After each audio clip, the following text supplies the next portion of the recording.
कृष्णकमळ सादर करीत आहे डॉक्टर माधव पुराणिक यांनी लिहिलेले प्रवास वर्णन एव्हरेस्ट बेस कॅम्प एक सुंदर हिमस्वप्न. लेखकाने व त्याच्या पत्नीने युवाशक्ती या संस्थेच्या हिमालयातील अतिउंचीवरच्या 35 दिवसांच्या परिभ्रमण मोहिमेत भाग घेतला. मोहिमेची सुरुवात 4500 फुटांवरच्या काठमांडू या शहरापासून झाली. 20,000 फुटांवरच्या एव्हरेस्ट बेस कॅम्प या ठिकाणी जाऊन परत येताना 15,700 फुटांवरच्या गोकियो लेकच्या वेगळ्या मार्गाने ही मोहीम काठमांडूला परतली.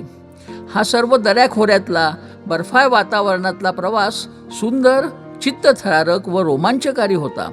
हिमालयातील निसर्ग सौंदर्याला लेखकाने उत्स्फूर्त शब्दांद्वारे दिलेला हा तरल प्रतिसाद आहे. या भव्य पार्श्वभूमीवर स्वतःच्या व इतर सहप्रवाशांच्या मनात उठणाऱ्या भावनांची आंदोलनेही लेखकाने सहजतेने टिपली आहेत. लेखकाने आकाशामधलं व हिमशिखरांमधलं गूढ व अद्भुत टिपलेलं आहे. काला पठारवरून लेखकाला व त्याच्या पत्नीला झालेले माउंट एव्हरेस्टचं दर्शन अलौकिक व अनुपम होते. हिमशिखरांच्या मालिका, हिमनद्यांच्या शेजारून जाणाऱ्या पायवाटा, हिमवर्षावाचा रौद्रपणा, हिमस्फटिकांच्या चमकणाऱ्या प्रकाशछटा लेखकाने काव्यात्मकतेने टिपल्या आहेत. सादर करीत आहोत एव्हरेस्ट बेस कॅम्प एक सुंदर हिमस्वप्न भाग 2. अभिवाचक श्री विजय घमंडे. परवा पेरिचेच्या रस्त्यावर डोंगरात एका दगडावर लामाचं चित्र रंगवलेलं दिसलं. शेर्पा लोकांचा देव असावा तो. पुढं काही पावलावर दगडात कोरलेला मृत्यूलेख आढळला. At peace in mountains, 20 December 1989. George करे. मोहिमेतला एखादा गिर्यारोहक मध्येच दगावला असावा. इथंच शेवटचे संस्कार करावे लागले असणार. आपल्या प्राणप्रिय डोंगरदऱ्यांच्या कुशीत त्यानं चिरनिद्रा घेतली असणार. ज्या पर्वतांचा आयुष्यभर ध्यास घेतला त्यांना डोळ्यात सामावून घेत त्यानं हलकेच पापण्या मिटले असतील. त्याच्या भाग्याचा मला हेवा वाटला. त्याला मूक अभिवादन करून काही क्षण मी उभा राहिलो. इथं मातीत काहीच पिकत नाही. मुख्य व्यवसाय हा गिर्यारोहकांकरता लॉजिंग बोर्डिंगचा. इथली घर मालकीण भव्य कपाळाची, वक्र भुवयांची, पिवळट वर्णाची, नाक त्यावर याकनं पाय दिलंय काय असं वाटणारं, कानात मोठी कडी, अंगात गोल स्कर्ट, ब्लाऊज आणि त्यावर फाटका कोट, डोक्यावर स्कार्फ, कामाला वाघीण, वाघीण नाही याकीण. घर म्हणजे लाकडाच्या वाशांना झावळ्या लावलेल्या, कोपऱ्यात दगडी ओटा, त्यावर मध्ये धूर जाण्यासाठी चिमणी, लाकडं पेटवून स्वयंपाक तयार, असं आयुष्य. दिनांक 5/5/92. लोबुजेकडे, लोबुजे या गावाकडे. आज मुक्काम हलवून निघायचा दिवस, पण बर्फवृष्टीनं आईस लॉक्ड झालं होतं. आता सूर्याची आळवणी करायची वेळ. शांत शुभ्र बर्फाळ वातावरणात सगळेजणं बर्फात सूर्यनमस्कार घालतायत असं मजेशीर दृश्य माझ्या डोळ्यासमोर उभं राहिलं. काल संध्याकाळी स्त्रीवर्गाने मुगाच्या खिचडीचा बेत केला होता. बऱ्याच दिवसानंतर जिभेला चव म्हणजे काय ते कळलं. हवा अनुकूल झाली आणि सोनेरी उन्हात आम्ही लोबुजेकडे निघालो. 2.5 तासांनी पहिला मुक्काम थुकला या गावी केला. सतत इतके दिवस रात्री बर्फाळ आणि सकाळी उन्हा असा हवामान आहे. त्यामुळे कोणती तरी अदृश्य शक्ती आमच्या मागे आहे असा विश्वास वाटू लागला आहे. कदाचित ज्ञानेश्वर महाराज माझ्या पाठीचे असतील, किंवा शिवथर घळीत सापडलेल्या मोरगावच्या गणपतीसारख्या मूर्तीचे कृपाकटाक्ष असतील, किंवा पाकिटात असलेला कैलासवासी बाबांचा फोटो. प्रवासाच्या पायाला बांधलेलं घुंगरू ही त्यांचीच तर देणगी. महाराष्ट्रातलं खेडं भारतभर भटकंती, परदेश प्रवास, आयुष्यभर अक्षरशः रूढ अर्थाने त्यांनी प्रवास केला. आज हे हिमालयातलं दुर्गम आणि स्वर्गीय हिमसौंदर्य पाहताना वाटतं त्या दूरच्या एव्हरेस्टवरच्या तरल धुक्यातून त्यांचा आत्मा समाधान पावला असेल. आणि मोहिमेत येणाऱ्या सगळ्या अडचणी तेच मायेच्या हातानं दूर करत असावेत. नाहीतर हिमवर्षाव, कृष्णमेघ, झोंबरे वारे असं सतत कसं नाहीसे होत आहेत. कदाचित त्यांच्या पार्थिव प्रवासात ते जे पाहू शकले नाहीत, काश्मीर, अंदमान निकोबार, दार्जिलिंग, काठमांडू, हिमालय, तेच माझ्या डोळ्यांनी पाहत असावेत असं वाटतंय. हे आत्म्याचे प्रवासी अखंडत्व माझ्या हृदयाला चटका लावणारं आहे. हे माझं पार्थिव शरीर सागरमाथ्याकडे म्हणजे एव्हरेस्टकडे निघालेलं. हिमाच्छादित शिखरांवर तरल धुक्यांमध्ये अंतराळात भटकणारा अपार्थिव बाबांचा आत्मा, माझं मन त्यांचा आत्मा आणि दोघांना जोडून अनंताच्या प्रवासाला निघालेली अव्यक्त भावना. तुकलाला चहासाठी थांबलोय. पाठीमागं आमादबलम पर्वतावर बर्फ उन्हात चमचमत आहे. वरच्या टेकडीवर जाऊन त्याच्या पार्श्वभूमीवर काही फोटो काढले. खाली विलासनं हिमाच्छादित शिखरांकडे पाहत आर्त सूर लावलाय. दिवस तुझे हे फुलायचे, झोपाळ्या वाचून झुलायचे. पायात पाय गुंफून गोल दगडांच्या राशीला टेकलो आहे. राखाडी टोपीतले हिरवट निळसर डोळे आकाश पार हरवून गेलेत. सगळ्यांच्या मनात पूर्वीचे फुलायचे दिवस उतरलेत. राज कपूरची उदास छबी तरंगायला लागली. नंतर 11:15 पुढे निघालो. तासाभरानं एका टेकडीवर बरीच दगड, सभेत माणसं असावी तसे मांडलेले. खरंच ती मर्त्यसभा होती. या मार्गावर मृत्यू पावलेल्या गिर्यारोहकांची ती स्मारकं होती. साधी डोंगरदऱ्यात जणू नंतर ती गिर्यारोहक आपल्या असफल मोहिमेबद्दल अधूनमधून येऊन मूक अश्रू गाळत असतील. आता 1:30 लोबुजेला 16,175 फुटावर पोचतो आहे. झालं बर्फ पडायला सुरुवात. 5-6 घराचं छोटंसं गाव. बर्फात आसपासची खुरटी झुडपं पूर्ण झाकून गेली आहेत. पलीकडे परदेशी गिर्यारोहकांचे 5-10 तंबू पडलेले. राजेंद्र त्यांना भेटून आला. त्यानं सांगितलं की एव्हरेस्ट नगरी मोहिमेचे डॉक्टर D.T. कुलकर्णी यांचा ते दोघेजण मृत्यू पावले त्यात समावेश होता. हिमवादळ किंवा हिमनगाच्या तडाख्यात सापडले असावेत. सगळ्यांना अतिशय वाईट वाटलं. गेली कित्येक वर्ष एव्हरेस्टवर नागरी मोहीम न्यायचा त्यांनी ध्यास घेतला होता. आयुष्यभर जोपासलेलं स्वप्न एव्हरेस्ट डोळ्यासमोर दिसत असताना अचानक त्या स्वप्नाचे तुकडे तुकडे व्हावेत यापेक्षा दुसरा दैव दुर्विलास कोणता असू शकेल. नियतीच्या लहरी गूढ खेळाचं अजून एक प्रत्यंतर आलं. आपले प्रयत्न तिच्यापुढं किती तोकडे आहेत याची प्रखर जाणीव झाली. एव्हरेस्टच्या मोहिमेतनं परतणाऱ्या दोघांची गाठ पडली. निरनिराळ्या देशांच्या एकूण 14 मोहिमा यंदा एव्हरेस्ट सर करण्याकरता आल्या आहेत. त्यांचे तंबू बेस कॅम्पवर पडलेले. तिथं एक सुसज्ज अद्ययावत हॉस्पिटलच आहे. निरनिराळ्या क्षेत्रातल्या तज्ज्ञ डॉक्टरांची टीम हजर आहे. त्यामुळे वरती चढाई करताना कोणी आजारी पडला तर सर्व प्रकारची वैद्यकीय मदत उपलब्ध आहे. वर्षा अतिथंड -5 -8 डिग्री सेंटीग्रेड हवामानात काही जणांना फ्रॉस्ट ब्राईट झाली. त्यात हातापायांच्या बोटातलं रक्त गोठून घेण्यानं ती पूर्ण बधीर होतात. मग मोहीमच अर्धवट सोडायला लागते. यावर्षी वरचं हवामान फार प्रतिकूल. कित्येक दिवस सूर्यदर्शन नाही. सकाळी 11ला बर्फ पडायला सुरुवात होते. ते दिवस रात्र बर्फ पडणं चालूच. नुसतं तंबूत बसून राहायचं आणि उन्हाळा वाढत चालल्यानं कधी बर्फाचे कडे कोसळतील याची शाश्वती नाही. तिकडची स्पॅनिश टीम यावेळेला नवीनच मार्ग शोधणार आहे. अशा या धाडसातनं वेडेपणातनंच माणसानं निसर्गावर मात करायचे मार्ग शोधलेले आहेत. साऊथ कोल या नेहमीच्या चढाईच्या मार्गावर कड्याखाली प्रेतांचा खच पडला आहे असं तिथपर्यंत जाऊन आलेल्या एकानं सांगितलं. अशक्य, अदृश्य, अनंत, अफाट अशाची मानवी मनाला कायम ओढ वाटत आलेली आहे. पृथ्वीवरचं सगळ्यात उंच शिखर, अंतराळात झेपावणारं एव्हरेस्ट, त्याची ओढ साहसप्रिय मनाला वाटायची हे साहजिकच आहे. दिनांक 6 मे 1992 गोरक्षेपकडे, उंची 17,400 फूट.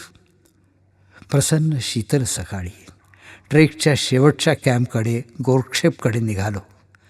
तिथून मग एव्हरेस्ट बेस कॅम्प व काला पठारला सकाळी जाऊन संध्याकाळी परत. आजचा मार्ग कंटाळवाणा झाला. सपाट पठारावरून बरंच चालायला लागलं. दोन्ही बाजूला डोंगरांच्या रांगा, त्यात दिसणारे हिमपर्वत, काही भागात खडक, मध्येच उंच टेकडी. कशी काय वर चढणारी टेकडी मला वाटलं.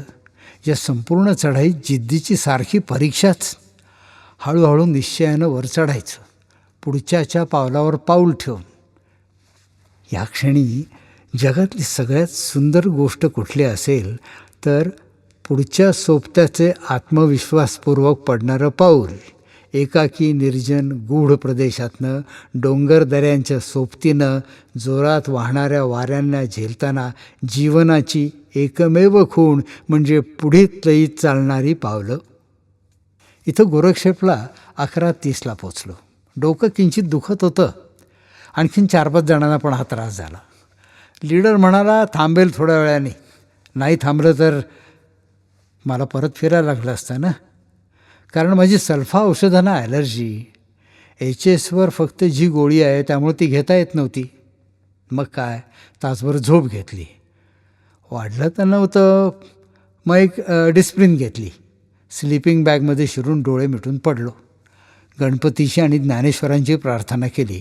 अर्ध्या तासानं उठलो तर दुखणं थांबलेलं. मनोमन त्या अज्ञात शक्तीला वंदन केलं.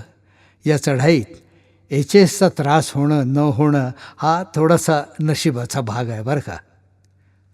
आता सगळ्यांना घराची खूप आठवण यायला लागली आहे. जवळजवळ 3 आठवडे पुणं सोडून झालेच की. याकवर बसून फोटो काढायची माझी इच्छा अपुरी राहणार असं दिसतंय. जरा जवळ गेलं की शिंग रोखलीच. डौलदार शिंग, उंटाच्या पाठीवर थोडासा उंचवटा, जगातल्या कुठल्याही न्हाव्याचा संताप व्हावा असे लांबच लांब केस, डोळ्यात उदास मठ्ठ भाव. मला खूप आवडला हा एकदम झॅक क्रूर निसर्गाला टक्कर देत माणसाला जगायला मदत करत होता. दिनांक 7 मे 1992. काला पठारकडे. उंची 18,400 फूट. कॅम्पसमोरच काला पठार आहे. 3 तासात वरपर्यंत पोहोचलो. मी, कल्पना आणि हेमा. आम्ही तिघं एका खडकावर बसून जगातली सगळ्यात उंच हिमाच्छादित शिखरांची मालिका अनिमिष नजरानं पाहत होतो. समोर एव्हरेस्ट शिखर अगदी स्पष्ट दिसतंय. ज्याच्यासाठी धडपड, त्रास सोसत मोठ्या कष्टाने इथवर आलो ते जगातलं सगळ्यात उंच शिखर, याची देही याची डोळा पाहिल्यावर जन्माचं सार्थक झाल्यासारखं वाटलं. बराच वेळ हे देवदुर्लभ दृश्य मनात साठवून घेतलं. बर्फाच्या मऊ राशींनी सर्व डोंगर भरून गेलेले. बर्फाचेच डोंगर हा प्रकार प्रथम पाहिला. एव्हरेस्ट शिखर थोडं मागं असल्यानं पुढचं लोत्से शिखर त्याच्याहून मोठं वाटत होतं. बरं का, एव्हरेस्टवर ताशी 180 किलोमीटर वेगानं वारे वाहतात. असं असल्यामुळं बर्फ टिकणं शक्यच नाही. पण त्यामुळं इतर हिमाच्छादित शिखरांमध्ये ते सहज ओळखता येतं. एकाच वेळी अर्ध्या आकाशात सामावलेली ती धवलशुभ्र सौंदर्यशिल्प पाहताना देहभान आरपलं. बर्फावर सप्तरंग चमकत होते. सूर्यकिरण वाऱ्याबरोबर लपंडाव खेळत होते. आम्ही बसलोय ना, तिथं पण झोंबरे वारे. एव्हरेस्टचे त्या थंडीत फोटो काढले.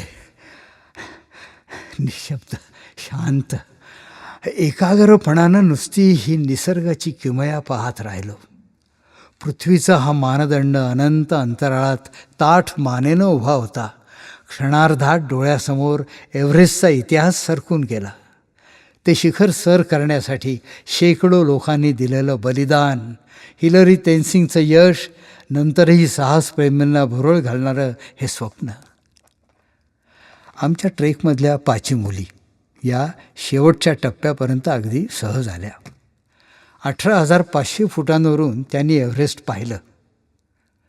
ही मी त्यांच्या आयुष्यातली फार मोठी झेप मानतो. संसार, नोकरी आणि अडचणींना तोंड देऊनही त्या इथं पोचल्या. कल्पना, माझी पत्नी, ही या क्षणाला या आनंदाची भागीदार आहे. हा मोठा आनंद. एव्हरेस्टकडे बघताना आम्ही एकमेकांचा हात हातात घट्ट धरून उभे होतो. आवाज फक्त श्वासांचा. दिव्य आनंदाबरोबरच सगळं विश्व प्रेमानं भरून गेलं आहे. निसर्ग सौंदर्याचे आणि प्रेमलहरींचे क्षण एकाच झाडावरच्या 2 पक्ष्यांप्रमाणे एकजीव झालेत. या असीम सौंदर्याचा मी एक भाग झालो आहे. सगळं अस्तित्व, सगळे विचार या हिमविश्वात हरवून गेलेत.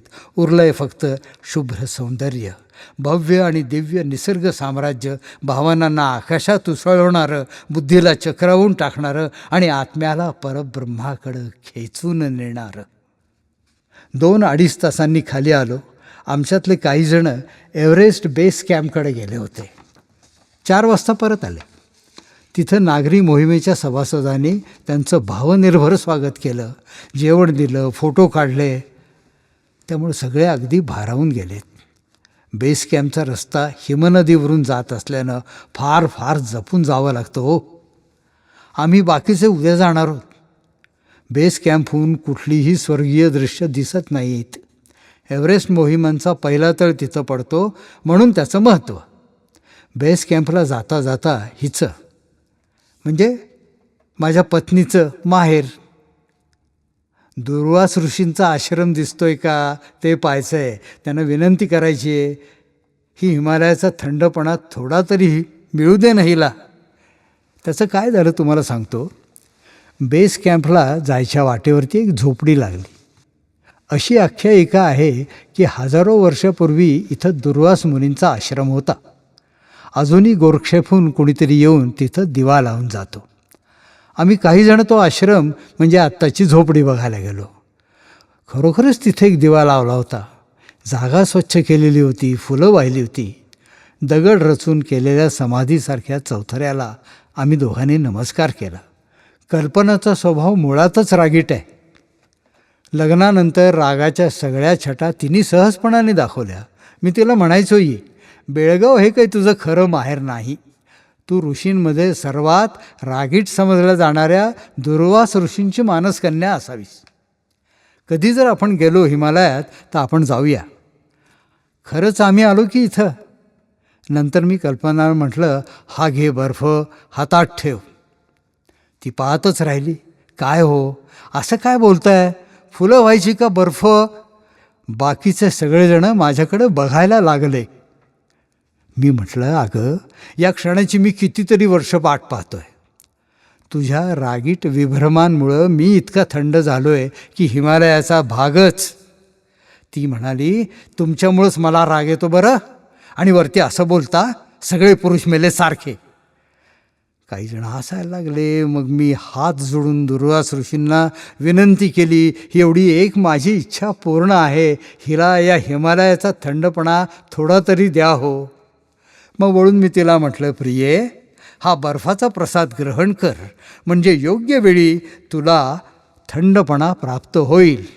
नंतर मात्र आलेले लोक हसत सुटले आणि कल्पनाला हसताही येईना आणि रडताही येईना, आणि तिच्या हातातला बर्फ मात्र हलकेच वितळत होता. बेस कॅम्पकडचा रस्ता निसरड आणि कठीण आहे. त्यामुळं जावं की न जावं याचा विचार करतो आहे. कारण निसर्ग सौंदर्य आज कालापठारावरून पाहून झालं आहे. शिवाय पैर सलामत तो कविता 50, पायाखालचा बर्फ निसटला म्हणजे घरातल्या 4 भिंतीतच हिमालय पाहायची वेळ यायची. भारावलेल्या अवस्थेत एव्हरेस्टचा निरोप घेतला. हिमराशींच्या कुशीत मी भन्नाट वारा, डोंगरापलीकडे ढग रोमारोमात भिनलेत. गूढ अनाहत शांतता, जी जीवनाआधी होती, जी जीवनानंतर आहे.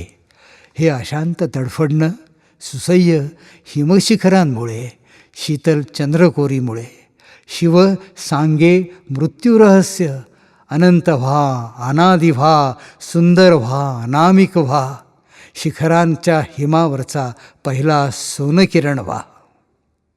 दिनांक 8 मे 1992. बाहेर पाऊल टाकणार तोच अंधारातनं एक काळी आकृती उभी राहिली. यतीचं भूत असावं का काय असा विचार मनात येतो न येतो. तोच 2 शिंगांच्या रेषा दिसल्यावर लगेच 15 पावलं मागं वळून कॅसेट रिवाइंड झाल्यासारखा स्लीपिंग बॅगमध्ये शिरलो. नंतर 6 वाजता निघालो.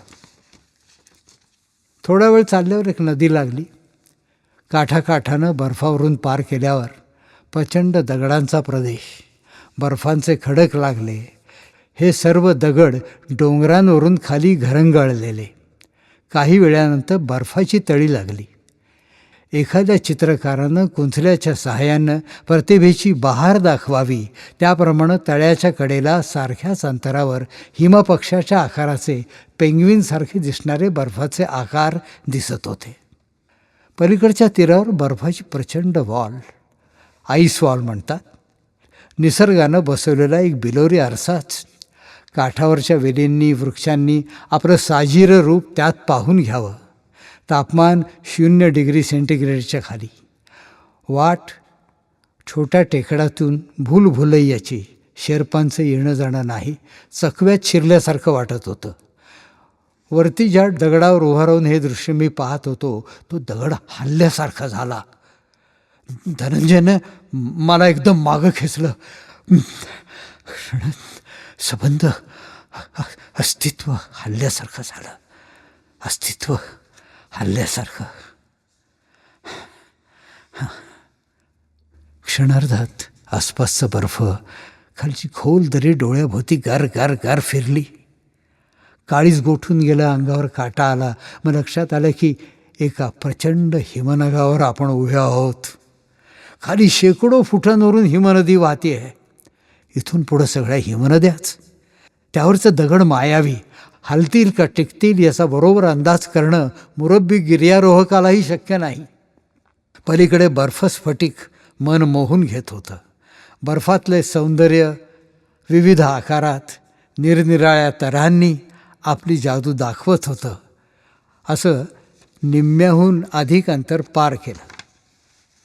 आजच मुक्काम हलवायचं होतं बरं का. परतायची घाई. पण पुढं अशीच दृश्य दिसणार असल्यानं परतताना अनिश्चित वितळणारी नदी टाळावी आणि वेळेवर कॅम्प हलवावा म्हणून मागं फिरलो. परतताना सकाळच्या बर्फाचं पाणी झालेलं. अतिशय जपून चालावं लागत होतं. निर्मनुष्य रस्ता, फसव्या वाटा, वरून डोंगरावरून सतत पडणाऱ्या दगडधोंड्यांमुळं, मातीमुळं पुसल्या जात होत्या. एका टेकडीभोवती गोल गोल फिरून रस्ता चुकल्याच्या गोष्टी आम्हाला माहिती होत्या. मनावरचं दडपण वाढत होतं. सगळ्या टेकड्या सारख्याच. इथून फक्त एव्हरेस्टच्या मोहिमेवर जाणारे जातात. मग रस्ते निर्जन, ती भयानता, तो एकाकी निर्जन हिमनद्यांचा प्रदेश, त्या चित्तथरारक क्षणांवरून घसरत चढत धीर एकवटून मागे निघालो होतो. कॅम्पाशी मैदानात आमचे तंबू. त्यात शिरून पाय पसरून विसावलो. तंबूपाशी 2-3 हिमालयीन कोंबड्या घिरट्या घालतायत.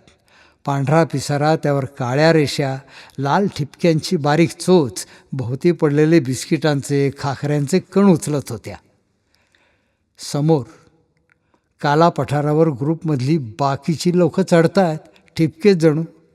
हवा प्रसन्न आहे. इतका वेळ चालून आल्यानंतरच्या विश्रांतीचं सुख अंगात भिनत आहे. चहा आणि खाखरे नुकतेच संपवलेत. समोर खडकाला टेकून हिमशिखरांची कविताच बसली आहे असा भास होतो आहे. हिमाच्छादित गिरीशिखरांवर हिमकणांचं सप्तरंगी नृत्य, सोनपावरांचा रेशमी ठेका, अर्धोन्मिलित लाजवंती नजर, मोगरी कळ्यांचे गालीचे उलगडलेले. मन जाऊन बसलंय प्रेमळ घरात त्याच्या शेजारी. चांदण्याला फिकं पाडणारी प्रीतीची फुलोरी थरथर, मीनाक्षीवर स्वप्न दुलाई लपटलेली. मनात पार्वती झिरपलेली, पार्वती झिरपलेली. दुपारचं जेवण आटपून आता परतीचा प्रवास सुरू करतो आहे.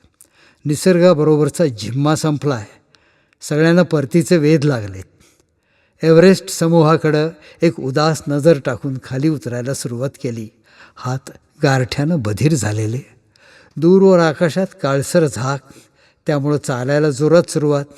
उतरताना अगदी सोपं वाटत होतं व इतकंच उंच आपण कसं काय चढून आलो याचं आश्चर्यही वाटत होतं.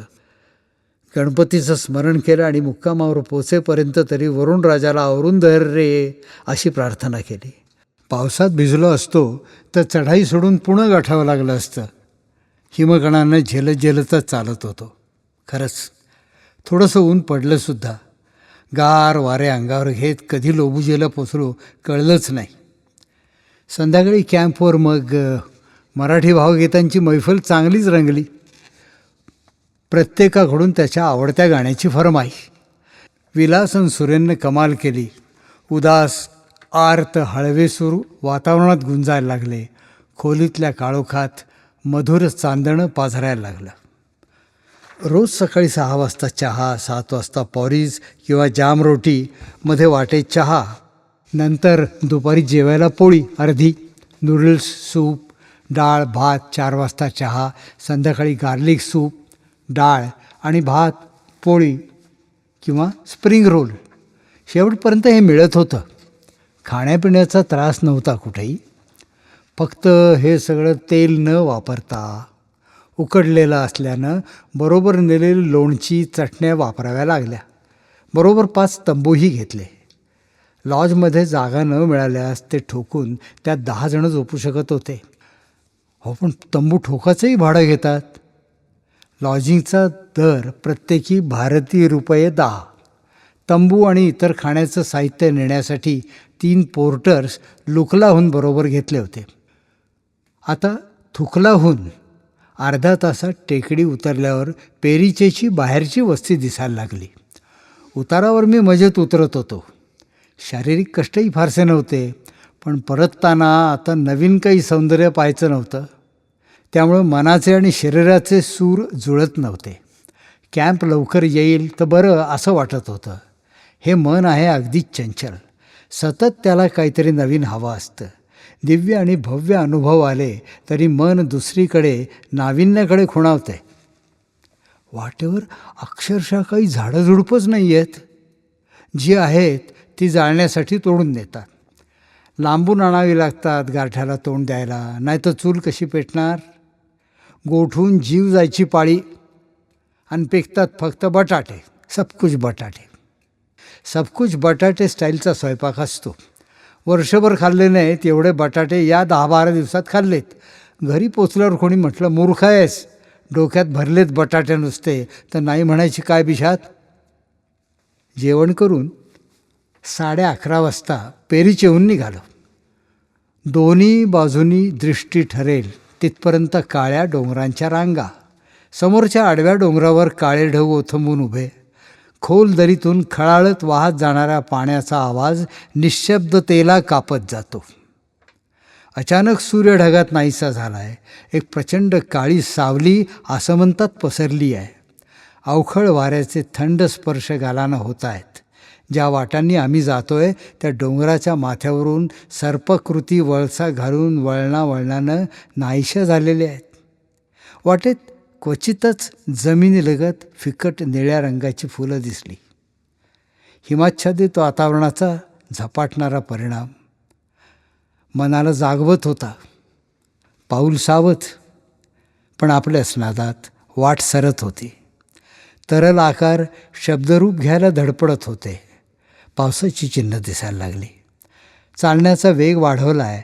वळणानं मुक्कामाचे ठिकाण पँगबोचे जवळ येत आहे. जो तो त्याआधी वर्षा राणीला न भेटण्याकरता धडपडतोय. मी जोरात चाललो आहे, पण मन आधीच भिजलेलं. वाटेत पावसानं गाठावं आणि झालंही तसंच. शेवटच्या टप्प्यात पाऊस आला. जवळचं इरलं. प्लास्टिकचं कवर डोक्यावर घेतलं खरं, पण वाऱ्यामुळं ते उलटं होत होतं. एरवीही मुद्दाम पावसात भिजतो, पण आता या हिमाच्छादित पर्वतराजींमध्ये ढगांच्या अगदी जवळ आकाशाला नजरेत सामावून घेत या वर्षादेवीला भेटत होतो. दुपारी 2:30 वाजता पँगबोच्याला पोचलो. लगेच काहींनी मध्यावरच्या शेकोटीभोवती गोंडाळं केलं. अनिलने सुरेख रेखाचित्र काढली. बर्फ झेलत असलेल्या झाडांची आणि खोलीतल्या लोकांची. थोडक्या रेषांमध्ये त्यातले भाव छान टिपलेत. हा रेखाचित्रकार एरवी दिवसातनं 10 शब्दसुद्धा बोलत नाही, पण रात्री घोरण्याचा सूर हमखास. त्यातून कोणाशी तो बोलतो देव जाणे. शेजारी एक अमेरिकन ट्रेकर येऊन बसला. त्याच्याबरोबर गप्पा झाल्या. अमेरिकेत लोक मनासारखी नोकरी मिळाली नाही म्हणून 2-3 नोकऱ्या बदलतात. आता 1.5 महिना हिमालयात भटकायला आला आहे. पुरेसे पैसे मिळाल्यावर प्रत्येकानं जीवनात काहीतरी शोधावं, अनुभवावं असं माझं सांगणं त्याला फारसं पटलेलं दिसलं नाही. असो, दिनांक 10 मे 1992 सकाळी निघालो. उतारावरचा मार्ग होता. थोडं चालल्यावर डाव्या पायाच्या शिरांनी मंद आवाजात कढणं सुरू केलं. सुदैवानं त्याने आवाजाची पट्टी न बदलल्यानं 4 तासात फ्रोत्सेला फारसा त्रास न होता पोचलो. सकाळी वाटेत नेपाळचा राष्ट्रीय पक्षी पाहिल्यावर कमी. दिसायला मोरासारखा, पण पिसारा नाही. रंग मोरपंखी, पिंगट झाक असलेला, लालसर शेपूट, डौलदार तुरा आकर्षक हालचाल करत रानात नाहीसा झाला. नंतर काही पांढरी कबुतरं, त्यांना स्नो पिजन किंवा गोरख म्हणतात. त्यावरून आमच्या शेवटच्या मुक्कामाचं नाव गोरक्षेप पडलं आहे. थोड्या वेळानं एक गर्द निळ्या पक्ष्यांचा थवा उडताना दिसला. एकंदर हिमालयाच्या या भागात पक्षी कमीच. हे परिभ्रमण म्हणजे शरीराच्या सगळ्या यंत्रणांची जीवघेणी परीक्षा आहे. पायाची, जिभेची, पचनशक्तीची, पाठीची आणि मनाची सुद्धा. आत्तापर्यंतच्या सुखासीनतेला सरावलेलं शरीर एखादं भेसूर स्वप्न पडून खडबडून जागं व्हावं तसं या कठीण चालण्याला तोंड द्यायला जागं झालेलं आहे. यात पास झालो तर कोणतीही पोटापाण्याची नोकरी मिळणार नाहीच, पण मनाची दारं बंद उघडणार आहेत कायमची. या निळ्या आकाशाला कवेत घेण्यासाठी, या अवखळ वाऱ्याबरोबर लहरण्यासाठी आणि हिमच्छादित शिखरांचं सौंदर्य आकंठ पिण्यासाठी. रोज दुपारी जेवणानंतर हास्यविनोदाची सभा व्हायची. रोचक, खोचक, बोचक आणि वेचक बोलण्याला ऊत यायचा. काहीही साधं बोललं तरी इतर लोक सुतावरून स्वर्ग गाठतात तसा वेगळाच अर्थ लावून नको नको करत. बऱ्याचदा खोलीत शांतता. मुलींनी आबोलीचे गजरे पसंत केलेले, इतरांच्या तोंडात मिठाच्या गुळण्या. संध्याकाळी पाऊस खूप पडत होता. लॉजच्या मालकाकडनं मोठा ट्रान्झिस्टर आणून कुठे हिंदी गाणी लागतात का ते पाहत होतं.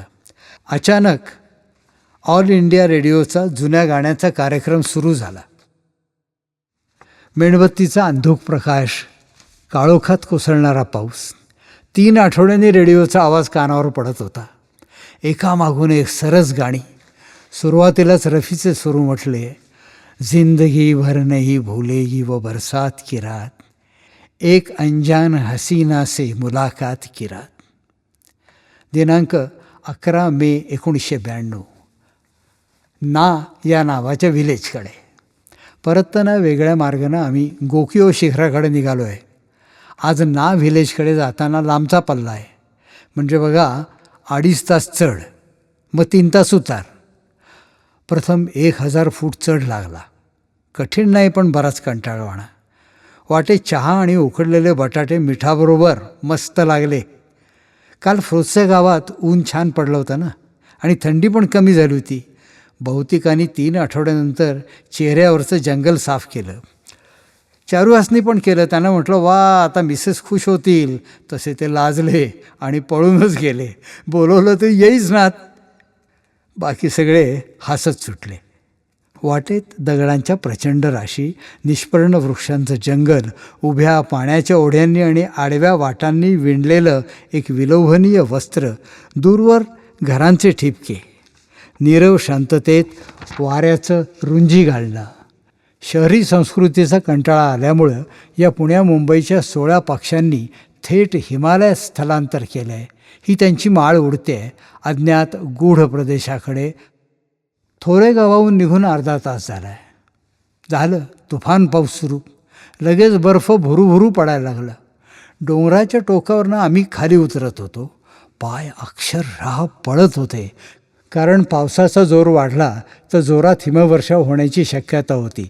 आणि झालंही तसंच. डोंगराच्या पायथ्याशी येतो तो जोरात बर्फ पडायला लागला. त्याच्यावरनं चालणं कठीण. पाय बर्फावरनं निसटायला लागले. समोरचं दिसेना. धुक्याचे लोटच्या लोट समोरून येत होते. सभोवतालचं दृश्य अविस्मरणीय. संपूर्ण हिमसृष्टीतून आम्ही चौघं शेवटी राहिलेले हळूहळू जात होतो. असंच चालत राहावंसं वाटत होतं. गार वाऱ्यानं शरीरावर रोमांच उभे राहत होते.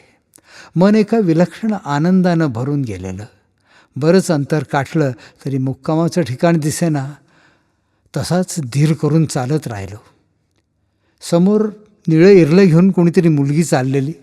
वाऱ्यात इरलं डोक्यावरून मागं फेकलं जात होतं. ते सावरताना तिची तारांबळ उडत होती. भुरूभुरू हिमकणांच्या मंद तुषारात एक हिमपरीच असीम सौंदर्यात विलीन होत होती.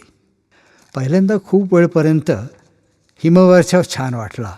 वातावरण सुंदर वाटलं. पण नंतर मनात शंका कुशंका डोकावायला लागल्या. आमची चाल मंदावलेली. रस्ता किती राहायला समजत नाही. नेता दिसत नव्हता. कधी निराश वाटत होतं तर कधी आशा वळवत होती. पुढचं पाऊल टाकताना विश्वास वाटेनासा झाला होता. निसर्गाचं अखराळ विखराळ रूप अंगावर धावून आल्यासारखं वाटत होतं. एकमेकांना धीर देत असं खूप चालल्यावर दूर नदीच्या काठावर राजन बसलेला दिसला आणि हायसं वाटलं. लॉजमध्ये पाऊल टाकलं आणि खिडकीतनं बाहेर पाहिलं तर पावसाचा जोर खूप वाढलेला. हिमसृष्टी आणि मानवी सृष्टीच्या त्या सीमेवर आम्ही प्रवासी सर्वांगी थरारून स्तब्ध उभे होतो. दिनांक 12 मे 1992. गोकियोकडे. इथली हिमशिखरं ध्यानस्थ योग्याप्रमाणे दिसत आहेत. जणू आत्तापर्यंत होऊन गेलेले ऋषीमुनीच पुढच्या साधकांना आत्मज्ञानाचा मार्ग दाखवायला उभे आहेत असं भासतंय. कोपऱ्यात दगडांच्या राशींवरून धुक्याचे लोट पाहतोय तोच तंबूचं दार उघडून कल्पना बाहेर आली. मागच्या हिमशिखरामागून जणू पौर्णिमेचा चंद्रच उजळलाय असं वाटलं. आमची वाटचाल पुन्हा सुरू.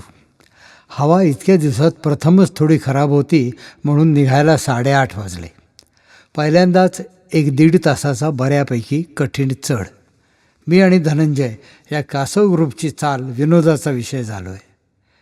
सपाट जमीन असो अथवा चढ असो की आम्ही दोघं थांबणार, कमरेत वाकणार आणि लोहाराच्या भात्याच्या आवाजाप्रमाणे जोरजोरात आवाज करत मातीकडं शून्य नजरेनं पाहत खोल श्वास घेण्यासाठी थांबणार. चाल 25 पावलं की वाक कमरेत असा प्रकार. चढ संपल्यानंतर सरळ रस्ता लागला. प्रथम एक छोटं तळं लागलं. पाणी स्फटिकाप्रमाणे तळंही दिसेल असं. मग थोड्या वेळानं आणखीन 2 मोठी तळी लागली. हे आलंच गोकियो गाव. तळ्याशेजारीच मुक्कामाचं ठिकाण होतं. शेजारच्या डोंगराचं तळ्यातलं प्रतिबिंब अप्रतिम. दुपारी खूप वेळ बर्फ पडलं. बर्फात फिरताना मजा आली. संध्याकाळी विलासनं एक अनोखं दृश्य दाखवलं. अर्धी चंद्रकोर आकाशात आणि तिचा प्रकाश पांढऱ्या ढगातून पृथ्वीवर झिरपत होता आणि पलीकडच्या बर्फाच्छादित डोंगरावरून परावर्तित होता. सरळ चंद्रकिरण व त्यांचे प्रतिबिंब गोकियोच्या तळ्यात विलक्षण सुंदर रीतीनं मिसळून गेलेलं होतं. लॉजच्या बाहेर याक उभा होता. सगळ्यांचं लक्ष या दृश्याकडं तर मेधाचं लक्ष याककडं. मी तिला म्हणलं, आम्ही काय बाबा चंद्र बघणारे आणि तुम्ही काय बाबा याक बघणारे. सगळ्यांची हसून हसून पुरेवाट झाली. 14 मे 1992. गोकियो. सकाळी 6ला निघालो. तासाभरातच गोकियोच्या टेकडीवर टोकाला पोचलो. इथून खालच्या तिन्ही तळ्यांची विहंगम दृश्य दिसतात. लांबवर एव्हरेस्टजवळची हिमशिखरं अतिशय सुंदर. हे चढाईचं शेवटचं शिखर. आता परत निघायचं लुकलाकडे. दुपारी जवळच्या तळ्यात काठाशी खडकावर जाऊन बसलो. तळ्यातलं पाणी स्तब्ध होतं. एखादीच हलकी लाट वाऱ्याच्या लहरींमुळे उठत होती. मध्यभागी एक पिवळ्या रंगाचं बदक डौलात पोहत होतं. पाठीमागच्या हिमाच्छादित पार्श्वभूमीवर ते सौंदर्याचं असीम लेणंच वाटलं. खडकाला रेलून निळ्या आकाशात क्षितिजाजवळ हिमशिखरं विलोभनीय दिसत होती. या सृष्टी सौंदर्याची मनावर गोंगी जडत होती. निरनिराळे विचार तरंग, भावना लहरी उठत होत्या, विरून जात होत्या. सृष्टीच्या उगमापासून ते परवापर्यंतच्या साहित्यिकांपर्यंत सर्वजण हाजरी लावून जात होते. मी कॉलेजात असताना माझ्या गुरूंची, माझ्या रोल मॉडेलची म्हणजे दुर्गा भागवतांची आठवण झाली की ऋतुचक्र या पुस्तकात त्या म्हणतात ते आठवायचं. त्या म्हणायच्या, निर्मिती, वाढ, पूर्णता आणि विनाश, आणि विनाशातूनच पुन्हा उत्पत्ती हे अस्तित्वाचं रहस्य प्रत्येक ऋतू आपापल्या रंगीत लिपीत लिहून दाखवतो. नद्यांच्या आणि तळ्यांच्या पृष्ठभागांवर ही लिपी लिहितात. हे नवल पाहावं म्हणून वारे वाहतात, लाटा घोष करतात, पाखरं किलबिलतात. आणि हे सगळं मी समोर प्रत्यक्षात पाहत अनुभवत होतो. दिनांक 15 मे 1992. सकाळी निघून मध्ये जेवणाकरता एका गावात थांबलो. नंतर डोले गावात 1 वाजता पोचलो. आता परतीच्या वाटेवर घराकडच्या आठवणी अधूनमधून यायला सुरुवात झालेली. आणि दुपारच्या जेवणानंतर मी चारुहासला शोधत होतो. त्याच्याशी निवांत गप्पा मारायच्या होत्या. बाहेर पाहिलं तर कोपऱ्यातल्या खांबापाशी बसून चारुहास काहीतरी लिहित होता. मी त्याला 2दा हाक मारली, चारुहास, ए चारुहास. लक्ष नाही. मग मी नीट पाहिलं, चारुहासची जणू लेखन समाधीच लागलेली होती. मागून अनिल आणि अशोकही आले आणि मग त्यांनी त्याला हाक मारली. आम्ही सगळ्यांनी एक शिट्टीही मारली, पण नाही, चारुहासनं जणू ती ऐकलीच नाही. अनिल म्हणाला, अहो प्रतिभावंत. मी म्हणालो, अहो ज्ञानेश्वर. मग खडबडून जागा झाल्यासारखा चारुहास गोंधळून पाहायला लागला. मी म्हटलं, अरे तू अशा एकाग्रतेनं लिहितोयस की जणू ज्ञानेश्वरीच लिहितोयस असं वाटतं. तेव्हा आता हा खांब पैठणच्या खांबासारखा प्रसिद्ध होणार. मग इतरही लोक जमा झाले, म्हणाले, चारुहास महाराज की जय, पैठणचा खांब, पैठण के खांब की जय. धनंजय आणि विलासनं हातानं टाळ्या वाजवत वारकऱ्यांप्रमाणे नाचत म्हटलं, पांडुरंग पांडुरंग पांडुरंग. सगळे हास्यकल्लोळात बुडून गेले. चारुहास उठला, लिहायचं कागद घेऊन आत जायला लागला. तसे इतर त्याला जाऊ देईनात. ते पुन्हा कोरसमध्ये म्हणायला लागले, म्हणा पांडुरंग पांडुरंग पांडुरंग पांडुरंग. दुपारी बर्फ पडायचं थांबल्यावर याकबरोबर फोटो काढायची माझी इच्छा पूर्ण झाली. बाजूला शिंग मारणार नाही इतक्या जवळ उभा राहिलो. इकडं बघ अशी त्याला विनंती केली आणि अंजूनी क्लिक केलं. वाह. दिनांक 16 मे 1992. नामचे बाजार 11,300 फूट. दिनांक 17 मे 1992. लुकला व्हाया फाकडिंग, उंची 9,275 फूट. तिथून फाकडिंग 8,700 फूट. दुसऱ्या दिवशी नामच्या बाजारला मुक्काम केला. तिथून सकाळी शेवटचा कॅम्प लुकलाकडं निघालो. वाटेत डाव्या पायानं त्रास द्यायला सुरुवात केली. लगेच एक ब्रुफेन घेतली. नामचे बाजारहून निघून जेवायला फाकडिंगला थांबलो. तिथून 1 वाजता निघून दुपारी 3ला लुकला. जोरसालेपर्यंत शेवटी असलेल्या मी दुखऱ्या पायानिशी नंतर जी मुसंडी मारली ती लुकलाला लॉजपर्यंत. पाऊस पडायच्या आत आणि दुखऱ्या पायानं अधिक गडबड करायच्या आत पोचायची माझी धडपड. लुकलाच्या विमानतळावरचा लॉज दिसताच मन आनंदानं भरून आलं. आयुष्यातला एक महत्त्वाचा टप्पा यशस्वी पार पडला होता. अतिउंचीवरच्या दुर्गम भागातलं स्वर्गीय निसर्ग सौंदर्य अनुभवलं होतं आणि यापुढे हे सौंदर्य सतत नवनवीन प्रेरणा देत राहणारं आहे. लुकलाच्या वेशीवर परिभ्रमणाचा नेता प्रत्येकाचं स्वागत करायला जातीनं हजर होता.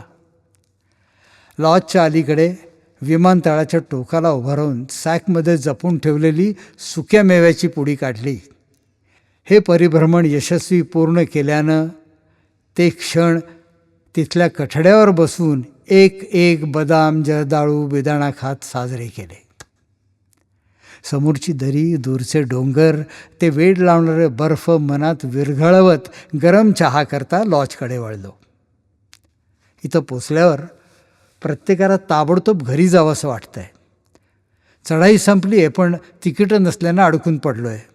20 एप्रिल पुणे ते 20 मे काठमांडू या कार्यक्रमात हे 3 दिवस हवामानामुळं आखल्यामुळे प्रवास झाला नाही तर राखीव ठेवले आहेत. पण ठरल्याप्रमाणे चढाई झाल्यानं 3 दिवस लुकलाला थांबणं भाग होतं. प्रायव्हेट विमान कंपन्यांची रोज 2 विमानं यायची. परदेशी गिर्यारोहकांनी ती चार्टर केली होती. एव्हरेस्ट मोहिमेतले यशस्वी परदेशी गिर्यारोहक परतताना दिसत होते. चढाईच्या प्रवासानंतर तेलकट तिखट खायला आता काहीही हरकत नव्हती. एरवी ट्रेकमध्ये असे पदार्थ आम्ही कटाक्षानं टाळले होते. मुलींनी मग पुन्हा एकदा नव्या उत्साहानं खिचडी, एकदा सामोसे असं केलं. मी आणि चारुहासनं मिळून बटाट्याची भजी केली. रोज सकाळी लुकलाला उतरणारी आणि जाणारी विमानं पाहणं ही एक विरंगुळ्याची गोष्ट झालेली. धावपट्टीच्या पलीकडच्या खडकावर बसून दरीतून संथ उतरणारं छोटं विमान बघणं ही एक अद्भुतच गोष्ट होती. सायंकाळी जेवणाच्या हॉलमध्ये शेकोटीसमोर बसून आसमानी रंग पाहतोय, गझलची कॅसेट लावली आहे, गरम चहाचे घुटके घेतोय. हॉल ट्रेकर्सनी भरून गेलेला आहे. भावना धुंद होऊन आत झिरपतायत. एक मैफल हळूहळू साकारते आहे. लॉजच्या मालकिणीच्या मुलानं रेकॉर्ड डान्सची कॅसेट लावली आहे. त्याच्या तालावर तो आणि त्याचे नेपाळी मित्र जोशपूर्ण पावलं टाकतायत. वातावरण धुंदावलं आहे. रेडिओवर आता बेफाम नृत्यगान, पायांचे ठेके, लाकडावर ताल, मनात प्रिया हृदयात प्रीत. त्यानं हलकेच पुढं केलेला हात तिनं लाजून स्वीकारलेला. मध्येच रोमांचक पदन्यास, टाळ्यांवर रतिमदनाच्या बेभान गिरक्यांची वलय, आकाशभेदी लयीत स्थिरावलेली प्रणयाचं अमर सौंदर्य शिल्प. हो नाही करता करता शेवटी उद्या सकाळी काठमांडूला जायची वेळ आली आहे. आजची ग्रुपची एकत्र अशी शेवटचीच रात्र. काठमांडूला पोचल्यावर जो तो आपापल्या ठिकाणी जाणार. मला तर एक स्वप्नच अखेरीला आल्यासारखं वाटतंय. ही हिमभूमी सोडायला मन तयार होत नाही आहे. रात्री जेवण झाल्यावर बाहेर गप्पा मारत बसलो आहे. समोर काळ्या डोंगरावर काळोखाचं साम्राज्य, बाजूला थोडी दूर हिमाच्छादित शिखरं, हवेसे वाटणारे प्रसन्न वायू लहरींचे स्पर्श. सोबत्यांच्या चढाईमधल्या आठवणी रेंगाळत आहेत. तेवढ्यात हळूहळू शुभ्र चांदणं पसरवत पौर्णिमेचा चंद्र आकाशात येतोय. काळ्या डोंगरकड्यात चांदण्यानं उजळताना विलक्षण सुंदर दिसत आहेत. हिमशिखरांवरून चंद्रकिरण अधिकच धवलशुभ्र दिसत आहेत. या अनुपम दृश्याचा मी मूक साक्षीदार. परिभ्रमणाच्या अखेरच्या रात्री स्वर्गीय चांदण्यांच्या हाताने चंद्र आशीर्वाद द्यायला आला आहे. मधुर तरल भावनांच्या लाटा इथं झेपावत आहेत. दिनांक 20 मे 1992 काठमांडूकडे. सकाळी विमानानं काठमांडूला निघालो आणि 10:30 पोचलो. विमानात पाय टाकताना संमिश्र भावनांची दाटी झालेली. एकीकडे लुकला सोडून जावंसं वाटत नव्हतं, हिमालयाची ओढ जाणवत होती. दुसरीकडे घराच्या आठवणीने आकांत मांडला होता. अशा हळव्या अवस्थेत विमानात चढलो. दारात उभारून म्हणालं, bye bye bye bye Lukla. मला वाटलं की काठमांडूहून लुकलाला येताना पहिल्या दिवशी मनात हिमालयाबद्दल जी रोमांचकारी, गूढ आणि अलौकिक अनुभवाची स्वप्न घेऊन मी विमानात चढलो होतो ती पूर्णपणे साकार झाली. इतकंच नाही तर पुन्हा संसाराच्या वास्तवात पाऊल टाकताना अशाच नव्या स्वप्नांच्या धुसर वाटाही मला खुणावायला लागल्या. विमान कधी काठमांडू विमानतळावर उतरलं ते कळलंच नाही. मी इतर प्रवासी यायची वाट बघत विमानतळावर एका कोपऱ्यात उभा. सहज माझी नजर एका पोस्टरवर पडली. त्यावर लिहिलं होतं, अन्नपूर्णा बेस कॅम्प परिभ्रमण मोहिमेचा मार्ग. त्यावर पोखराहून दिसणाऱ्या हिमाच्छादित अन्नपूर्णा शिखरांचे मंत्रमुग्ध करणारे चित्र होते. मी कल्पनाला म्हटलं, पुढच्या वर्षी आपण नक्की जाऊया हां. ती गोड हसली. त्या मधाळ क्षणात हरवून गेलो.